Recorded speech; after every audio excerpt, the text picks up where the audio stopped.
और अगर गोली लगती है तो मुझे कबूल है, मगर मैं घुटन की जिंदगी नहीं गुजार सकता सर। ओवैसी की जान उस वक्त बचेगी जब गरीब की जान बचेगी। चांद नहीं मांग रहे थे, नौकरी मांग रहे थे, और वो 2 करोड़ वाला भी नहीं मांग रहे थे, कह रहे थे बाकी वाला बचा हुआ दे दो। आपने लाठियां बरसाई। नमस्कार, मैं शंभू कुमार सिंह और आप देख रहे हैं नेशनल दस्तक। जो वीडियो देखा आपने, ये संसद में ओवैसी जी का बयान है। वो कह रहे हैं कि मेरी जान की चिंता नहीं है, मुझे गरीबों की जान की चिंता है, और देश में जो माहौल हो गया है मैं घुट घुट कर जी रहा हूं। यही नहीं, आज संसद में मनोज झा, आरजेडी के मेंबर ऑफ पार्लियामेंट, ने राज्यसभा में कहा कि ये कैसी सरकार चल रही है जो लाठी चलाती है छात्रों पर। तो ऐसा नहीं है कि इस देश में सब कुछ अंधेरा हो गया है। हाँ, ये अलग है कि लोगों को डराया जा रहा है, लेकिन कुछ लोग हैं जो सरेआम संसद में सरकार से सवाल पूछ रहे हैं। लेकिन सोचिए, मीडिया मनोज झा को और ओवैसी को नहीं दिखाएगा, लेकिन ओवैसी ने क्या लकीर खींची है, क्या शानदार भाषण दिया है। ओवैसी ने साफ कहा कि मेरी जान कोई कीमती नहीं है, इस देश की गरीब की जान बचेगी तो मेरी जान बचेगी।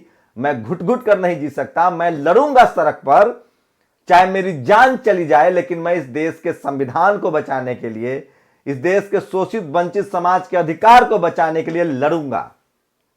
एक बार फिर से सुनिए। और अगर गोली लगती है तो मुझे कबूल है, मगर मैं घुटन की जिंदगी नहीं गुजार सकता सर। ओवैसी की जान उस वक्त बचेगी जब गरीब की जान बचेगी। सुना आपने। आगे मनोज झा ने फिर वही बात दोहराई है जो मैं बता रहा हूं। उन्होंने कहा कि छात्रों पर लाठी चल रही है। सोचिए, यह सरकार, बीजेपी की सरकार कैसे चीजों को खत्म कर रही है, ये कोई और नहीं बताएगा। इस देश में कोई सवर्ण पत्रकार को पता भी नहीं होगा इस बात पर। जो आपको हिंदू मुस्लिम समझाता रहता है जो सवर्ण पत्रकार, वो नहीं बताएगा। स्टालिन, बहुजनों के सबसे शानदार मुख्यमंत्री, जिनके दम पर आज ओबीसी को 27% रिजर्वेशन मिला है पीजी नीट में, एमबीबीएस में। स्टालिन, जिन्होंने कहा कि हम नीट लागू नहीं करेंगे। स्टालिन, जो सेंट्रल लॉ यूनिवर्सिटी में आरक्षण लागू करवा रहे हैं। स्टालिन, जो समाजवाद, जो पेरियार के मानने वाले हैं, उसके खिलाफ इस सरकार ने एक राज्यपाल भेज दिया और जो कह रहा है कि स्टालिन जो भी कहेगा उसके बात को नहीं मानेंगे, जैसे ममता बनर्जी के साथ हो रहा था।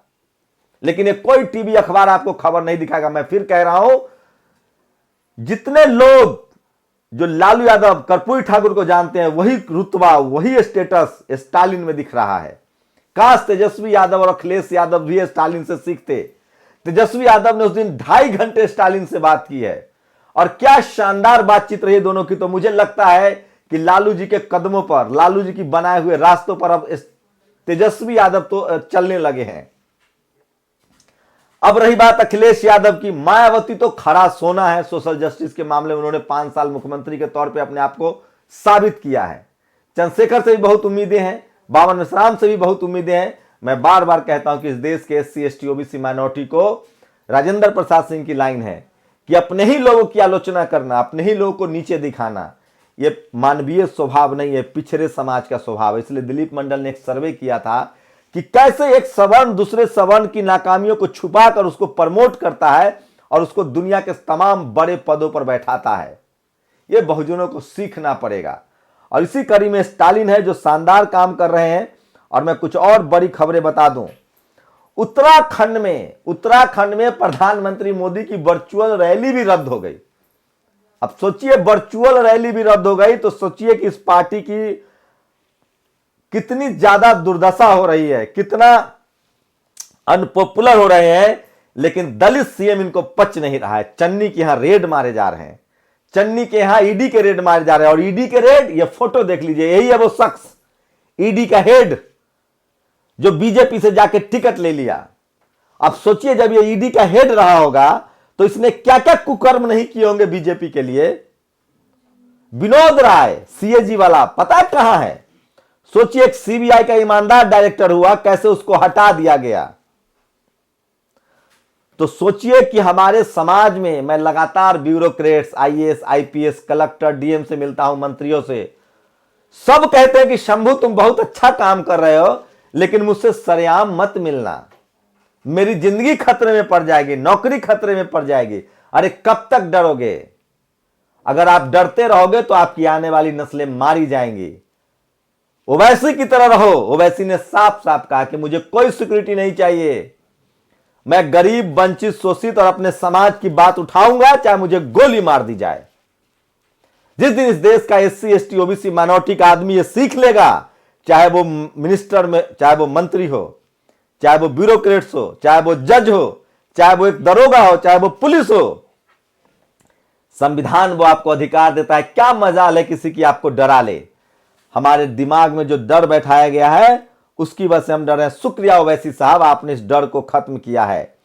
और सोचिए, भाजपा द्वारा सरकारी मशीनरी का दुरुपयोग कर पोस्टर बैलेट अपने पक्ष में डलवाए जा रहे हैं। विपक्षी प्रत्याशियों को हराने की साजिश है। चंद्रशेखर आजाद रावण ने यह बात कहा है। विपक्षियों को कानों कान खबर नहीं है, लोकतंत्र का चीरहरण है, चुनाव आयोग मौन क्यों है? तो सोचिए, बीजेपी ने जीत की तैयारी शुरू कर दी है।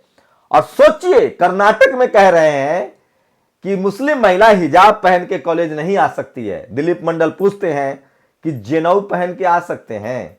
ये तस्वीरें देखिए, राष्ट्रपति प्रणब मुखर्जी, शशि थरूर, राहुल गांधी, विजय माल्या, सचिन तेंदुलकर, मोहन भागवत, ये सब बड़े बड़े पदों पर है। ये जेनऊ पहन सकते हैं, लेकिन आप नहीं पहन सकते हैं। इन लोगों को करारा जवाब मिलना चाहिए। इस देश में एससी, एसटी, ओबीसी, माइनॉरिटी को कोई अधिकार नहीं मिल रहा है। इसके खिलाफ आपको बात करनी पड़ेगी, लड़ना पड़ेगा। शुक्रिया ओवैसी साहब, आपने हमें एक शानदार रास्ता दिखाया है और एक शानदार बात कही है उन्होंने। जान की कीमत तभी तक है जब तक इस जान का सम्मान है। अगर आप गिर गिर के, घुट घुट के, मजबूर होकर जी रहे हैं तो आपकी जिंदगी बहुत बेकार है। आपको शानदार मौत चाहिए। ये जो घुट घुट के जो जीते हैं, ये जो मरमर के रोज जीते हैं, बाबा साहब ने कहा है जिंदगी बड़ी नहीं शानदार होनी चाहिए। शुक्रिया ओवैसी साहब, संसद में आपने कहा कि मुझे अपनी जान की नहीं, इस देश की चिंता है, संविधान की चिंता है, शोषित वंचित समाज की चिंता है।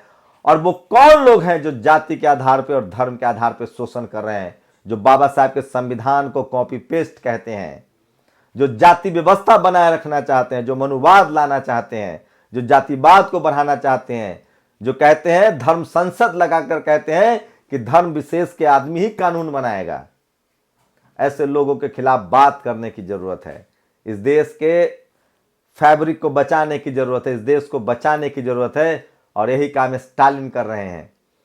और सोचिए, ये कौन लोग हैं जो इसको नहीं चाहते हैं? सोचिए, मामा डाला जगदेश कुमार, जो कि जेएनयू को बर्बाद कर दिया, अब उसको यूजीसी का चेयरमैन बना दिया गया है। मतलब आरएसएस की कोशिश है कि एससी, एसटी, ओबीसी, माइनॉरिटी के बच्चों को स्कूल कॉलेज से दूर कर दिया जाए। चुनाव हो रहे हैं, मॉल खुला है, दारू की दुकान खोली है, दुनिया चल रही है, बस स्कूल कॉलेज नहीं चल रहा। आपके बच्चों को लाचार और बेबस किया जा रहा है। बंच ऑफ थॉट्स में है कि अगर किसी देश को गुलाम बनाना है तो उसकी संपत्ति और शिक्षा पर कब्जा कर लो। एससी, एसटी, ओबीसी, माइनॉरिटी के लोग अब भी नहीं जगे स्कूल कॉलेज खुलवाने के लिए, तो आपकी नस्लें आने वाली गूंगी और बहरी हो जाएंगी। क्योंकि जो जितना पढ़ा लिखा सवर्ण है वो उतना महीन जातिवादी है, और जो जितना पढ़ा लिखा बहुजन है वही जातिवाद के खिलाफ लड़ता है। आपका अनपढ़ अशिक्षित बहुजन लड़ाई नहीं लड़ सकता है, उसे नहीं समझ में आता है। जातिवाद तभी समझ में आता है जब आप पीएचडी करते हैं, कलेक्टर बनते हैं, मंत्री बनते हैं, ब्यूरोक्रेसी में जाते हैं, बड़े बड़े पदों पर जाते हैं, तब आपका जातिवाद पीछा करता है। आप ठेला चलाइए, रिक्शा चलाइए, सब्जी बेचिए, जातिवाद पीछा आपका नहीं छोड़ता है। तो आरएसएस की कोशिश है कि शिक्षा व्यवस्था को इस तरह से पंगु बना दिया जाए, शिक्षा व्यवस्था को इस तरह से कर्मकांडी बना दिया जाए, ताकि जो शोषित वंचित समाज के लोग हैं उनका दिमाग न काम करे और वो अपने गुलामी को ही अपना अधिकार समझ ले। वो अपनी गुलामी में ही उनको सांस्कृतिक, राजनीतिक, सामाजिक, आर्थिक गुलामी को ही वो भक्ति भाव समझ ले, भक्ति भाव से स्वीकार कर ले। आरएसएस की कोशिश है कि आपको सांस्कृतिक रूप से गुलाम बना के रखा जाए, और पढ़ाई लिखाई उसको आपको उसी सांस्कृतिक गुलामी से बाहर निकलता है और आपको राजनीतिक, सामाजिक और आर्थिक सत्ता हथियाने के लिए आपको प्रेरित करता है। कल्पना कीजिए डॉक्टर अंबेडकर नहीं पढ़े लिखे होते, फूले पेरियार नहीं पढ़े लिखे होते, रामस्वरूप वर्मा नहीं पढ़े लिखे होते, शिबू सोरेन नहीं पढ़े लिखे होते, पेरियार नहीं पढ़े लिखे होते, करुणानिधि नहीं पढ़े लिखे होते, नीतीश कुमार, लालू यादव, मायावती, मुलायम सिंह नहीं पढ़े लिखे होते, तो क्या कर रहे होते? इस देश की जाति व्यवस्था में सब्जी बेच रहे होते, गटर साफ कर रहे होते। तो आपको, आपके नस्लों को गूंगा और बहरा बनाने की कोशिश है, इसको बचाइए, नहीं तो शंभू सम्मान की लड़ाई लड़के मर जाएगा। उसकी आने वाली नस्लें उसको याद करेंगी, लेकिन आप जीते जी मार दिए जाएंगे, गूंगे बहरे रहेंगे। तो इसलिए डेमोक्रेटिक तरीके से, जब तक संविधान है, डेमोक्रेटिक तरीके से इस संविधान को बचाइए, और जो ओवैसी साहब कह रहे हैं, जो मनोज झा कह रहे हैं, उसको मानिए। अपनी प्रतिक्रिया भी जरूर दीजिए। शुक्रिया। नेशनल दस्तक की आपसे गुजारिश है कि अगर इसको बचाना चाहते हैं तो नेशनल दस्तक को सब्सक्राइब करने के लिए रेड कलर के सब्सक्राइब बटन को दबाएं, फिर बेल आइकन की घंटी दबाएं। नेशनल दस्तक को बचाने के लिए बहुत जरूरी है कि हर खबर को शेयर करें, लाइक करें, कमेंट जरूर करें।